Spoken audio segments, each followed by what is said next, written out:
다 함께 일어나셔서 찬송 21장을 부르시면서 주일 사부 예배를 드리겠습니다.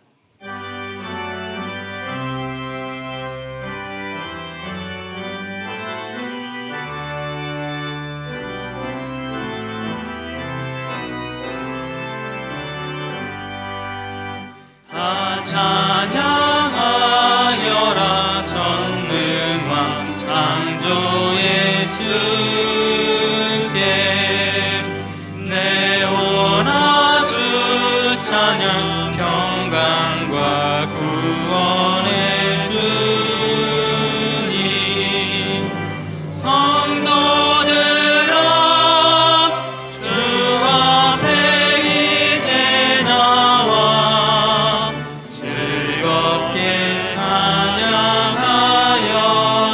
찬양하여라 다 찬양하여라 놀라운 만유의 주께 포근한 나에게 늘 구워주시는 주님 성도들아 주님의 뜻 안에서 내 소원 다 이루리라 다 찬양하여라 온 몸과 마음을 다져 이 세상 만물이 주 앞에 다 나와 찬양 성도들아 기쁘게 소리 높여 영원히 찬양하여라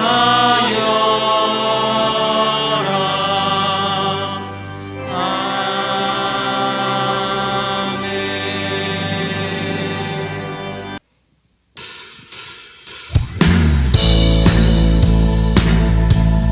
할렐루야. 우리에게 새 힘 주시는 주님만을 바라보면서 함께 찬양하겠습니다.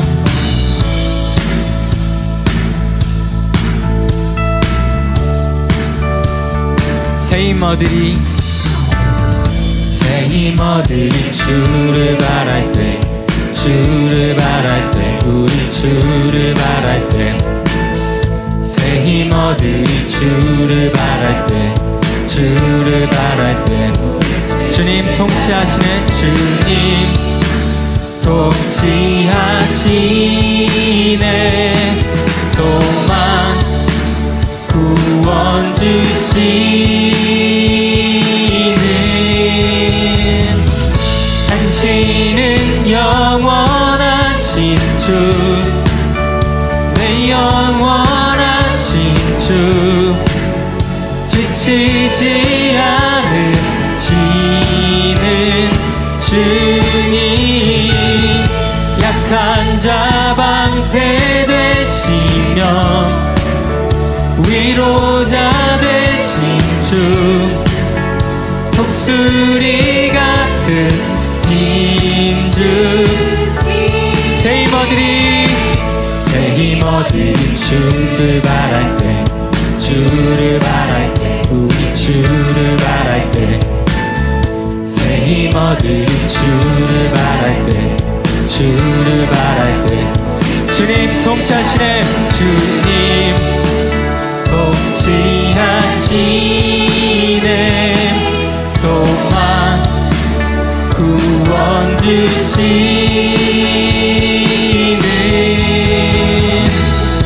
당신은 영원하신 주 내 영원하신 주 지치지 않으시는 주님 약한 자 방패 되시며 위로자 되신 주 독수리 같은 힘주 주님 독지하시네 소망 구원 주시 주님 독지하시네 소망 구원 주시는 당신은 영원하신 주 내 영원하신 주 지치지 않으시 약한 자의 방패 되시며 약한 자 방패 되시며 위로자 되신 우리에게 독수리 같은 힘을 주십니다. 우리 다시 한번 당신은 영원하신 주 내 영원하신 주 지치지 않으시는 주님 약한 자 방패 되시며 위로자 되신 주 독수리 같은 힘 주시네. 할렐루야. 주님 우리가 주님만을 바라봅니다.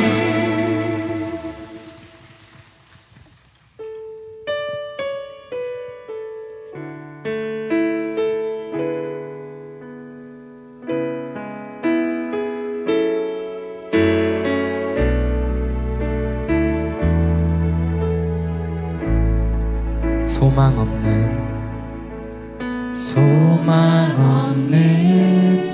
내 삶에 새 생명 허락하신 날 향한 주님의 은혜 놀라운 주님의 사랑 삶의 문제 힘겨워 눈물만 들일 때도 날 안아주시는 주님 한없는 주님의 사랑 나 찬양하네 나의 믿음 주께 드려 나의 삶이 주를 향해 내 유일한 사랑 되신 주께 내 삶 드리리 나의 믿음 주께 드려 나의 삶이 주를 향해 내 유일한 사랑 되신 주께 내 삶 드리리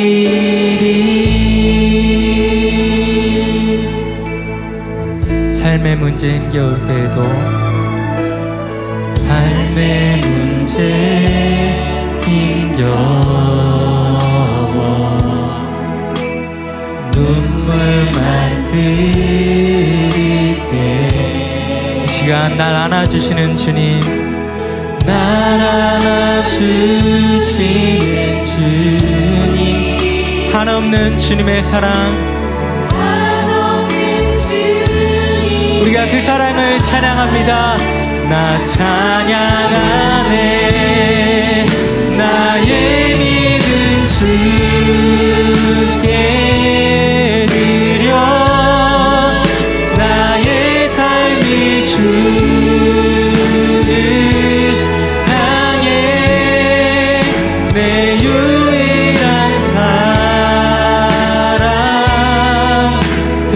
대신 주께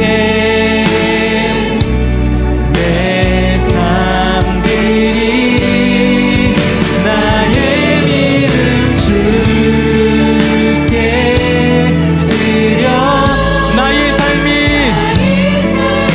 오직 주님만을 향해 소망합니다. 내 유일한 사랑 내 삶 드리리 내 삶 드리리 나의 믿음 주께 드려 나의 삶이 주를 향해 내 유일한 소망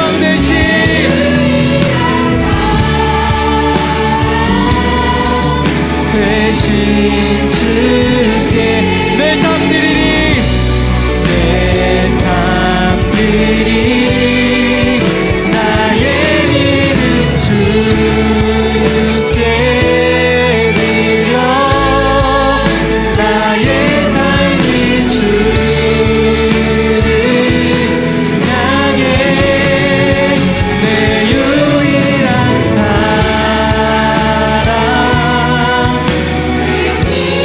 내 삶 드리리 우리 믿음으로 다시 한번 고백하겠습니다. 나의 믿음 주께 드려 나의 삶이 주를 향해 내 유일한 사랑 대신 주께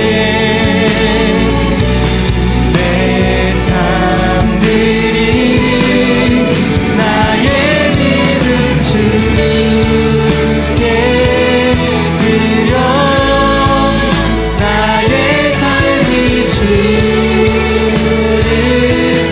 향해 내 유일한 사랑 대신 주께 내 삶 드리리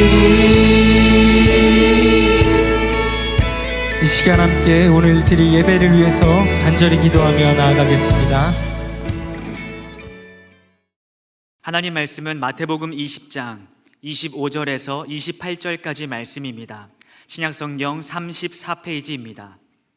마태복음 20장 25절에서 28절까지의 말씀 제가 봉독하겠습니다.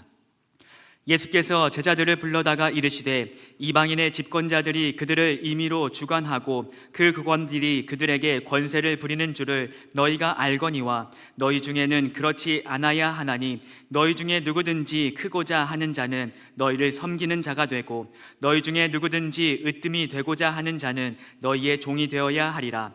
인자가 온 것은 섬김을 받으려 함이 아니라 도리어 섬기려 하고 자기 목숨을 많은 사람의 대속물로 주려 함이니라. 아멘. 이 시간 시온 찬양대의 찬양 읽겠습니다.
할렐루야, 할렐루야. 자, 오늘은 구원받은 자의 삶 두 번째 말씀으로 구원받은 자는 섬기는 자로 살아가야 됩니다. 성경에서 구원받은 자를 중생했다, born again, 거듭났다 이렇게 설명을 합니다. 우리가 중생하고 거듭나면 삶의 목적이 달라져야 되고 내용이 달라져야 되는데 그 중에 중요한 한 가지는 바로 섬기는 자로, 구원받은 자는 섬기는 자로 살아가야 된다 하는 말씀입니다. 이 오늘 본문 25절과 26절에 보면 그 예수님께서 제자들을 불러다가 이렇게 가르치는 내용이 있습니다. 그 내용은 이방의 집권자들, 하나님을 모르고 세상에서 살아가는 힘 있는 사람들은 자기들 마음대로 인생을 살고 주관하고 또 사람들을 위해서 군림하고 떵떵거리고 하는 것을 참 그게 성공인 줄 알고 행복인 줄 알고 살아가는데, 그러나 구원받은 백성들, 예수 믿는 사람들은 절대로 그렇게 살면 안 된다. 오히려 너희는 섬기는 자로 살아가야 된다. 8시에도 아멘 안 하고 9시 반에도 아멘 안 하고 지금 목사님 뭔 말씀을 하시는 거야. 떵떵거리고 살아야지. 세상에 하나님을 모르는 사람들은 떵떵거리고 유세 부리고 그렇게 살아가는 것이 성공이고 행복인 줄 알고 살아가지만 예수 믿는 사람은 절대로 그래서는 안 된다. 오히려 낮아진 자세로 섬기는 자로 살아가야 된다. 이렇게 주님이 말씀하고 계십니다. 그러면서 오늘 읽은 28절에 보면 내가 이 세상에 온 목적도 섬김을 받고 높임을 받으려고 이 땅에 온 것이 아니다. 도리어 다른 사람을 섬기려고, 다른 사람을 도와주려고 이 땅에 왔다. 이렇게 말씀하셨습니다.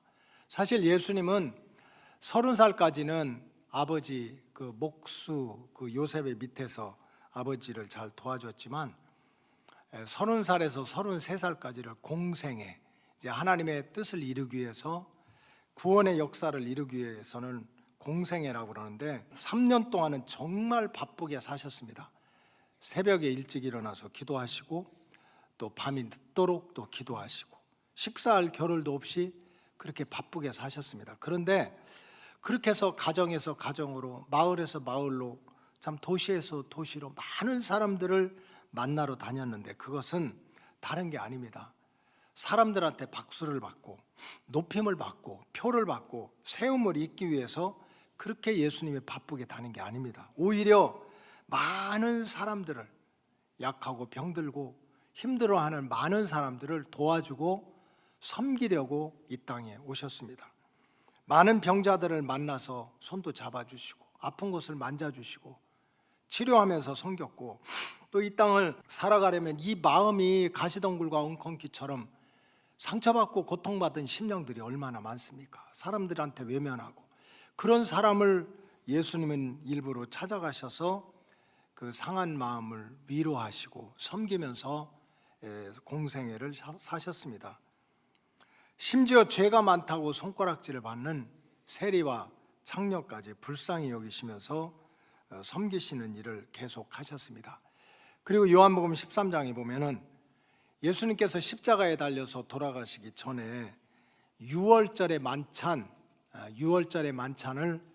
제자들과 함께 마지막으로 보내셨는데, 이 마지막 시간에 떡과 포도주를 다 나누어 주신 다음에 예수님이 하신 일은 우리가 잘 아는 대로 이제 대야에다가 물을 떠다 놓고 그 다음에 허리에 수건을 이렇게 걸으시고 예수님께서 제자들의 발을 씻어 주셨습니다. 사실 예수님 당시에 다른 사람의 발을 씻어주는 일은 아주 그 집안에서 천하고 미천한 하인이나 종들이 하는 일입니다.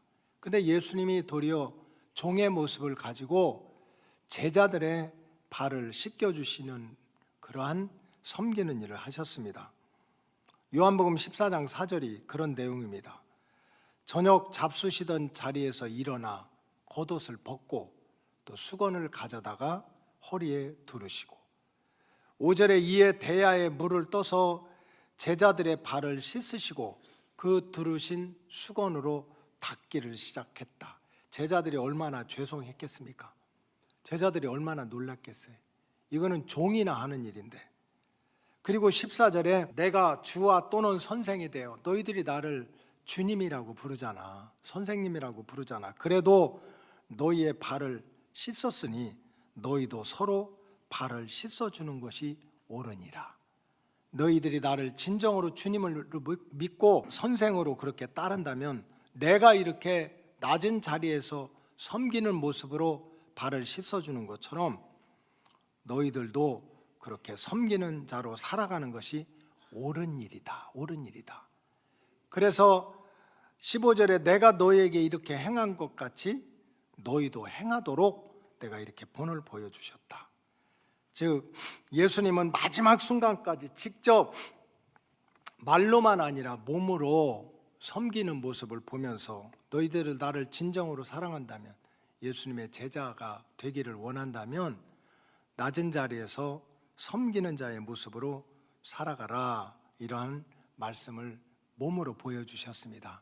여러분, 우리가 구원받은 백성으로 예수님의 말씀을 정말 따라서 살려고 할 때 사실은 순간순간 이해가 안 되고 또 어려움을 느낄 때가 많이 있습니다. 예수님 사랑하지, 예수님 좋지, 예수님 말씀 틀린 거 하나도 없지.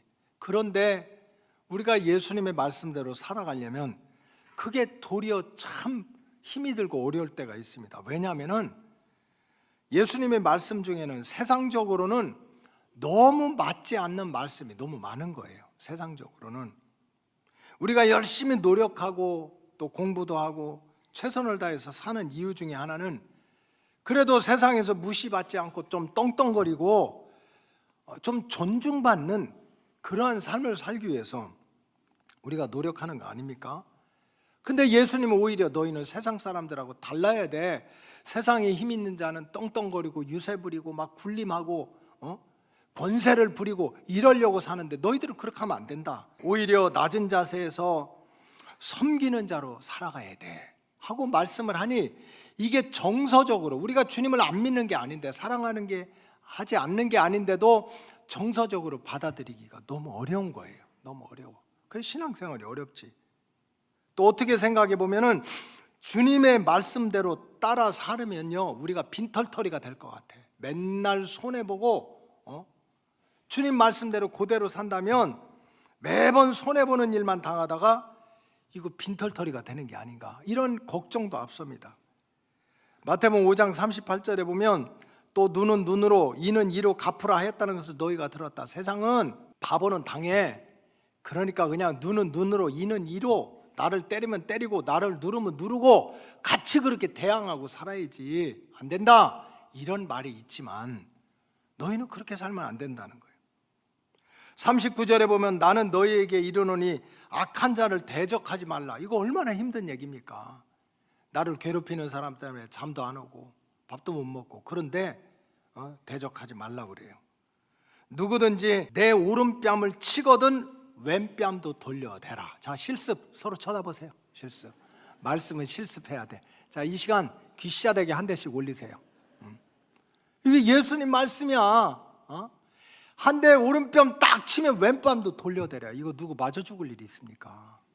이게 주님의 말씀대로 살다가 큰일 나겠어. 또 41절에 보면 누구든지 너로 억지로 오리, 심리가 4kg거든요. 오리는 2kg야. 이 오리를 가자고 하면 그 사람과 심리를 통행해라. 아니 나도 그 시간에 할 일도 있고 빨래도 해야 되고 공부도 해야 되고 애도 봐야 되고, 그런데 다른 사람이 오리 가자고 심리를 가면 나는 어떡하란 말입니까? 그런데 사실 이렇게 주님 말씀대로 살아간다면 우리가 항상 손해보는 일과 같고 무시당하는 것과 같고 결국은 모든 것 다 이거 거덜나는 거 아니야? 내 시간, 내 물질, 내가 즐기는 거 다 뺏기는 거 아니야? 그래서 구원받은 백성이라도 말씀대로 살아가기라는 게 그렇게 쉽지 않습니다.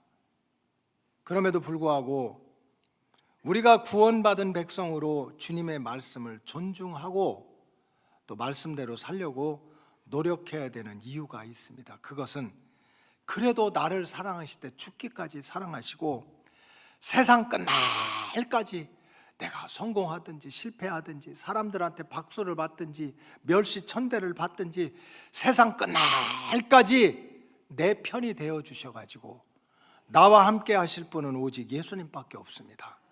그래서 우리는 주님의 말씀을 존중하고 흉내라도 내려고 따라가야 한다는 뜻입니다. 또 하나는 주님께서 우리에게 말씀하실 때는 분명히 뜻이 있습니다. 이게 내가 이해가 안 되고 손해가 보는 것 같지만 주님께서 나한테 말씀하실 때 혹시 참아라, 네가 한 번 더 참아, 네가 좀 겸손해져, 네가 한번 져줘, 이렇게 말씀하실 때는 분명히 뜻이 있는 거예요. 주님께서 우리에게 말씀을 하실 때는 우리를 사랑하실 때 죽기까지 사랑하시는 분이기 때문에 주님은 어떻게든지 우리 믿음을 살려내고 우리 육신을 살려내고 우리 영혼을 살려내기 때문에 주님께서는 이런저런 말씀을 우리에게 하고 계십니다. 따라서 구원받은 백성은 의심하고 따지고 주저주저하고 또 계산하고 이러지 말고 먼저 주님의 말씀에 순복하려는 그런 자세로 믿음 생활을 하는 것이 구원받은 백성, 또 거듭난 백성들이 살아가는 삶의 모습이라는 뜻입니다. 그러면 예수님께서는 세상 사람들은 다 올라가고 떵떵거리고 유세 부리고 큰소리치고 이것이 행복이고 이것이 기쁨인 줄 아는데 왜 오늘을 살아가는 우리들에게까지 너희는 달라야 돼, 너희는 낮은 자리에서 어떤 자리든지 섬기는 자로 살아가야 돼, 이런 말씀을 왜 오늘도 주의 종의 입술을 통해서 2000년 동안 계속 주님께서 이런 말씀을 하실까? 왜 너희는 섬기는 자로 살아가야 된다, 이런 말씀을 하실까? 첫째는 우리가 어떤 상황에서든지 낮은 자리에서 섬기는 자로 살아가면 절대로 더 떨어지거나 더 낮아질 이유가 없습니다. 사람들은 보통 하루하루를 살아가다 왜 상처를 받습니까? 왜 화가 나는 일이 생깁니까? 왜 창피를 당합니까? 이유는 분명합니다. 더 높은 자리, 더 힘 있는 자리에 있었기 때문에 그걸 잃어버리게 되면 더 상처받고 화가 나고 속상한 거예요. 더 높은 자리, 더 힘 있는 자리를 탐하다가 뜻대로 안 되니까 그런 고통이 오는 것이고, 더 높은 자리, 권세 있는 자리에서 떨어지기 때문에 그런 일이 생기는 거예요. 그런데 아예 처음부터 내가 어떤 상황에서든지 내가 꼭 이거는 니네는 거지같이 살아, 무시받고 천대받는 모습으로 살아, 이런 것이 아닙니다. 삶의 태도입니다. 네가 정말 태산 같은 재물을 가지고 있어도 하늘을 날아다니는 새를 떨어뜨릴 수 있는 권력을 가지고 있어도 너의 삶의 태도는 항상 낮은 자세에서 섬기는 자로 살아가. 그럼 절대로 너는 떨어질 일이 없다는 거예요. 이미 낮은 자리에 있는데 뭐. 그러니 더 떨어질 이유도 없고 낮아질 이유도 없으니까 평안 가운데 살아간다는 거예요. 여러분, 공직자를 공복이라고 합니다. 공복. 내가 일해서 먹는 자영업자들도 있고 다 있지만 공복은 국민들의 세금을 내서 먹고 사는 사람들이야. 우리나라는요, 정치만 잘하면 세계에서 제일 좋은 나라가 될 수 있어. 근데 이건 여당이나 야당이나 따질 것 없이 가장 기본적인 거, 표는 얻으려고 동서남북 뛰어다니지만 진짜 공복은 뭡니까? 모든 사람들을 섬기라는 거예요. 섬기라는 거야. 근데 특권이 너무 많은 거예요. 정말 모든 공직자들이 그냥 이 백성들을 잘 섬겨야 되겠다, 낮은 자리에서 섬겨야 되겠다, 그러면 무슨 문제가 있겠습니까? 근데 다 말로는 섬긴다고 하지만 실제로는 군림하니까 그런 마음이 가정에 들어가면 가정이 지옥이 되는 거고, 섬긴다고 하면서 실제로 섬기지 않으면 그 교회가 지옥이 되는 거고 세상이 지옥이 되는 거예요. 이거를 다 알기 때문에 예수님께서는 너희는 세상의 관원들과 이방인의 직권들과는 달라야 된다, 오히려 낮은 자리에서 섬기는 자가 되라는 거죠. 그래서 누가복음 14장에 보면은 예수님께서 이런 말씀을 하셨어요. 무릇 자기를 높이는 자는 낮아지고 자기를 낮추는 자가 높아지리라, 이런 말씀을 하시면서 혼인잔치의 상석 자리에 대한 비유의 말씀을 누가복음 14장에 이렇게 나와 있습니다. 혼인잔치가 벌어졌어요. 그래서 이제 주인이 사람을 많이 초청을 했는데 자리에도 상자가 있고 아주 그냥 또 이렇게 중요한 자리가 있고 또 변두리가 있지 않습니까? 근데 어떤 사람이 혼인잔치에 청함을 받았다가 높은 자리에 스스로 가서 앉다가 주인이 와서, 더 높은 사람이 와서 이 자리를 비워달라면 얼마나 창피하겠냐. 우리 예수님 말씀은요, 어려운 게 하나도 없어. 초등학생들도 다 알아들을 수 있는 얘기야. 차라리 끝자리에 가서, 낮은 자리에 가서 앉아 있다가 너를 청한 자들이 와서 아이고 왜 여기 앉아 계시냐고 하고 저 높은 자리로 가는 게, 그게 영광스러운 길이 아니냐, 그게 부끄러움을 당하는 길이 아니냐. 그러니 나를 믿고 구원받은 자는 반드시 어떤 자리에 가든지 높은 자리, 주목받는 자리, 그렇게 미리 앉으려고 하지 마라, 이런 말씀을 하는 거예요. 정말 네가 가만히 있어도 높여주는 자리, 그런 영광을 받아야지 스스로 높아지려다가 떨어지면 얼마나 아프고 힘들겠냐. 그러니 예수 믿는 사람은 그저 지금 형편이 좋다 나쁘다, 뭐 잘 나갈 때는 떵떵거리고 지금 힘드니까 뭐 낮은 자리, 그게 아니라는 거예요. 어떤 상황에서든지 낮은 자리에서 섬기는 자로 살아가면 부끄러움 당할 일도 없고 더 떨어질 일도 없고 아플 일도 없다, 이를 아시니까 주님께서 그러시는 거예요. 둘째로 주님께서 적어도 구원받은 백성, 거듭난 백성은 낮은 자리에서 섬기는 자로 살아가라고 하신 이유는, 그럴 때 원수가 점점 줄어드는 거예요. 여러분, 세상에 많은 일은요, 사실은 사람들이 쓰러지고 무너지는 것은 때로는 내 죄 때문에 그럴 때도 있고, 내가 어리석어서 그럴 때도 있고, 실수해서 그럴 때도 있지만, 누군가 보이는 자리, 보이지 않는 자리에서 나를 라이벌처럼 생각하고 나를 원수처럼 생각하니까 그냥 모략을 꾸미고 음모를 하고, 그러다 보니 나도 모르게 적이 있어가지고 넘어지는 게 있는 거예요. 그래서 옛날 어른들도 인생 성공하려면, 행복한 인생을 살려면 네가 그냥 막 올라가는 것, 힘이 세지는 것도 중요하지만 적이 없어야 된다, 적이. 이런 말씀을 세상에서도 다 그게 진리인 것처럼 예수님은 아시는 거예요. 원래 인간은 시기와 질투가 많은 죄인입니다. 그래서 다른 사람들이 나보다 좀 높아지든지 더 많이 갖게 된다든지 더 행복해진다든지 더 강해지는 걸 원치 않아요. 인간이 참 못했지. 내 친구가, 내 가족이, 내 사촌이 나보다 더 잘되고 강해지고 이러면 참 그냥 잘됐다, 행복하게 생각하지 않는 거지. 그러니까 조선시대 나온 속담이 뭡니까? 사촌이 땅을 사면 어디가 아프대? 배가 아프다고 그랬잖아. 그건 조선시대야. 요즘 시대는 어떻습니까? 사돈의 팔촌이 부동산 앞에 지나가기만 해도 입원을 한대요, 속상해서. 그러니까 인간은 그 시기와 질투가 많은 존재이기 때문에 나보다 더 높아지고 더 강해지고 더 이렇게 좋아지는 꼴을 못 보는 거야. 꼴을 못 봐. 그래서 그거를 라이벌로 생각하고 원수로 생각하니까 자기도 힘들고 남도 힘드는 일이 만들어지는 거예요. 만들어져. 여러분, 사울왕이 왜 남도 아닌 자기 사위인 다윗을, 글쎄 얼마나 이뻐요, 사위가. 이 철천지 원수처럼 생각하고 1년도 아니라 그냥 13년 동안 죽어라고 쫓아다니면서 그렇게 죽이려고 왜 이렇게 야단을 했습니까?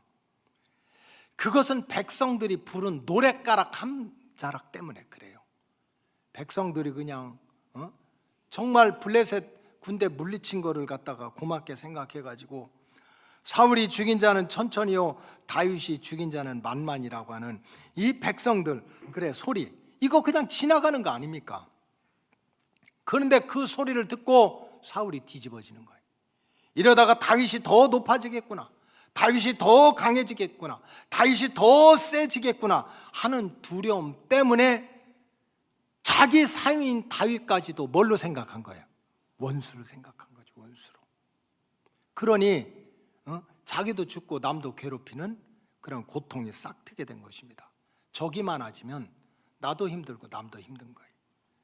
한나가 에브라임 사람 엘가나의 본 부인이면서 또 선물을 2배나 더 받으면서도 이 나중에 들어온 후처 분인나 때문에 격동하고 잠도 못 자고 밥도 못 먹고 괴로운 시절을 보내는 그러한 이유가 뭡니까? 그것은 분인나가 이 한나가 볼 때 자기가 갖지 못한 거를 분인나는 가진 거예요. 자기가 갖지 못한 거, 자기가 누리지 못한 그것을 분인나가 가지고 있어요. 그건 아들이 있지 않습니까? 그래서 분인나가 아들을 낳으면서 이 한나는 야, 저 분인나가 나보다 더 강해지지 않을까, 더 사랑받지 않을까, 더 높아지지 않을까 하는 걱정 때문에 분인나를 미워하다가 결국은 원수처럼 생각해가지고 그렇게 하루하루를 잠 못 자는 고통 가운데 빠지게 된 것입니다. 여러분, 예수님께서 정말 우리에게 참 힘들지만 절대로 스스로 높아지려고 하지 말고, 떵떵거리려고 하지 말고, 어떤 상황에서든지 성공했어도, 부자가 됐어도, 힘이 있어도, 아니면 저 천한 자리에 있어도 절대로 삶의 자세를 낮은 자리에서 섬기는 자로 살아가라, 이렇게 말씀하신 이유가 뭡니까? 그렇게 낮은 자세에서 섬기는 자로 살아가면 이미 나는 어떤 상황에서도 더 내려갈 이유가 없는 거야. 더 떨어질 이유가 없어. 그리고 낮은 자리에서 내가 섬기는 자로 살아가면 그 사람을 기쁘게 만드는 거예요. 여러분, 물어봅시다. 누군가가 나를 잘 섬기고 그저 밥 한 그릇도 먼저 먹게 하고, 선물도 먼저 갖게 하고, 좋은 자리도 먼저 앉게 하고, 이럴 때 아멘은 또 해야 되는데, 그러면 그 상대방이 기분이 좋겠어요, 안 좋겠어요? 좋지. 그래서 사람은 오고 가는 거야. 오고 가, 메아리야. 내가 그 사람을 기분 좋게 해주면 그 사람이 또 나를 어떻게 하는 거야? 기분 좋게 해주는 거야. 원수가 없어지는 거야. 예수님은 바보가 아닌 거예요. 우리가 생각하기에 계산이 안 맞고 막 이런 것 같아도, 그래도 내가 낮은 자리에서 섬기면 내가 더 떨어지지도 않고, 도리어 그냥 그게 남편이든지 아내든지 부모든지 자식이든지 이웃이든지 그 사람을 도리어 평안하게 해줘, 기쁘게 해줘. 그러니까 그것이 나한테 복이 된다는 거예요. 여러분, 부부 생활도 마찬가지입니까? 하여간 세상에 연구하는 일이 많은데 부부 싸움을 하는 그 이유를 또 연구해가지고 책을 쓴 인간들이 있어. 어지간히 할 일 없나 봐. 부부 싸움을 하는데 왜 싸우냐? 돈 때문에 싸우냐? 뭐 자식 때문에 싸우냐? 뭐 때문에 싸우냐? 참 이유가 많지. 근데 이런 이유도 있더라고요. 싸움거리가 없어서 싸운대, 심심해서. 이게 완전히 맹탕이라 도대체 그냥 치고받고 그래야 좀 사는 맛이 났는데, 이거는 무슨 부처님 가운데 토막같이 그냥 찔러도 대답이 없고 불러도 대답이 없고, 그래 미치고 환장해서 싸운대요. 그런데 그 부부싸움을 하는데도 가장 큰 이유 중에 하나는 무시해서래. 무시. 나를 무시해서. 내가 얼마나 고생하는데, 내가 얼마나 수고하는데, 내가 가정을 위해서 얼마나 애쓰는데 나를 이렇게 무시해. 다른 거 하나도 없는 거야. 무시하기 때문에 싸운다는 거예요. 나를 무시한다는 건 뭡니까? 거꾸로 얘기하면 내가 이만한 대우를 받아야 되는데, 이만큼 높임을 받아야 되는데, 이만큼 존중이 여김을 받아야 되는데, 이 인간아 그것도 모르고 나를 무시해? 결국 내가 높아지려고 하는데 나를 왜 안 높여? 이래서 싸운다는 거예요. 여러분, 우리 로고스 가족들은요, 가족들이라고 해서 다 내 마음에 맞을 수는 없어. 그래, 어떤 사람은요, 참 교회 목회를 해보면은 자기 남편 때문에 엄청 속 썩는 그런 부인들도 많아요. 많아. 그러면 여러분들은 뭐 여자들은 다 괜찮은 줄 알아요? 어떤 분은 저한테 기도 제목을 써놨는데, 목사님, 우리 부인한테 너무 핍박을 받아서 신앙생활을 못하겠대. 그냥 틈만 있으면 교회 가서 봉사하고 이러고 싶은데 왜 그렇게 그냥 교회 자주 가느냐고, 부인이 그렇게 믿음 생활을 못하도록 핍박한대요. 그래, 어떻게 했으면 좋겠습니까? 하고 저한테 질문이 온 게 있다니까. 그래서 제가 답을 썼어요. 일단 귓방머리를 올려라 그랬어요. 맛을 못 봐서 그렇지, 남편이 너무 착해서 그래. 교회 가서 신앙생활 잘하는 거 가지고 그냥 그걸 가지고 흠잡으면 한번 박력 있는 남편 만나보라고 그래. 그래, 귓방머리 한 번 맞으면 정신을 번쩍 날 거 아니야 라고 쓰려다가 우리 식구한테 귓방머리 맞을까 봐 참았어요. 여러분, 다 만족한 사람이 어디가 있겠어. 그러나 그게 남편이든지 아내든지 부모든지 자식이든지 간에, 아이고 저런 인간 내가 거두지 않으면 어디 가서 살겠어. 내가 섬기지 않으면 어떻게 살겠어? 내가 그래도 보듬지 않으면 어떻게 밥이라도 먹겠어? 하여간 아멘 아무도 안 해 오늘은. 그렇게 내가 그냥 그렇게 성질이 개떡같고 돈도 못 벌어오고 그냥 보은이 안 되는데도 그렇게 섬기는 모습을 보면 어떻게 원수를 생각하느냐고. 미안하게 생각하지. 미안하게 생각하면 언젠가는 변화받으면 거기서 행복이 시작되는 거지. 여러분, 예수님이 바보가 아니에요.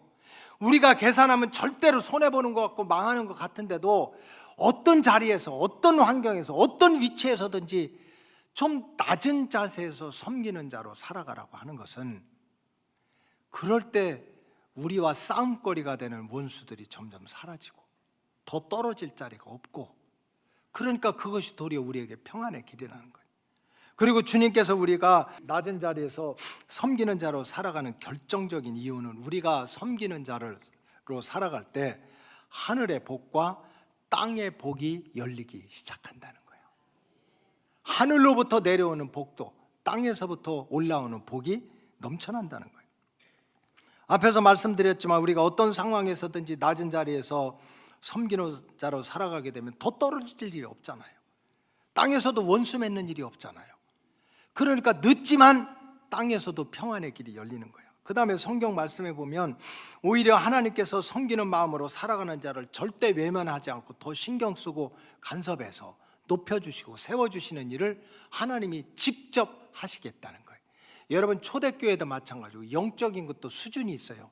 어린아이의 믿음, 장성한 믿음이 있고 쓰임받는 믿음이 있어요.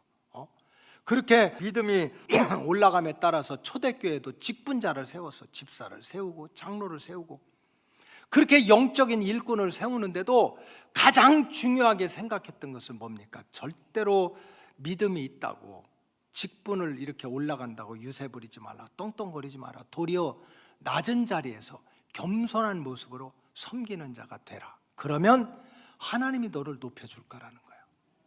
우리가 영적인 일도 절대로 내 주장하는 자세로 해서는 안 된다는 거죠. 베드로전서 5장 3절에 보면 맡은 자들에게 주장하는 자세를 하지 말고 양무리의 본이 되라. 그렇게 내가 믿음이 올라가고 직분이 올라간다고 그래서 내 뜻대로 해야 돼, 내 생각대로 돼야 돼, 이래서는 안 된다. 도리어 낮은 자세에서 섬기는 자로 믿음 생활을 감당해라. 그럼 망하냐? 무시당하냐? 그러면 무너지냐? 절대로 그렇지는 않다는 거예요. 4절에 보면 그리하면 목자장이 나타나실 때 시들지 아니하는 영광의 면류관을 얻으리라. 도리어 하나님이 신경 쓰고 간섭해서 하나님이 높여주신다는 거예요. 하나님이. 여러분, 역대상에 보면 솔로몬이 눈에 보이는 성전을 다 졌어요. 얼마나 행복합니까? 정말 그 마음에도 소원하는 눈에 보이는 성전을 다 짓고 너무 감사해서 그래서 이제 잠에 들었는데 이때 꿈속에서 하나님이 말씀을 하신 거예요. 아들아, 이게 눈에 보이는 성전을 짓고 이제 보이지 않는 성전 예배 잘 드리고 기도하고 이러면 얼마나 자랑스러운 일이야.